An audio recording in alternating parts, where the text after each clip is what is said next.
là tôi ăn pram đấy lương pram ăn đó dầu trái vào đấy nữa xử lý mùi bạc lầu thì không mò lưới còn bắt chạm rồi con à xử lý mà ta cột nhiều kilo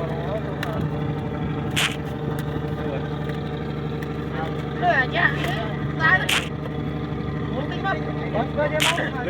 lưới còn bắt rồi lưới này mà chờ nhà này nói chuyện đó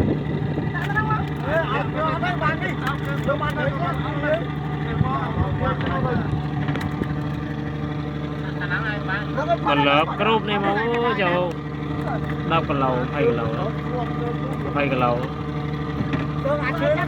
xử lý chờ cái lầu hơi xử lý chưa con với nhà chưa mấy như nào ok á bên là chưa mà chứ cái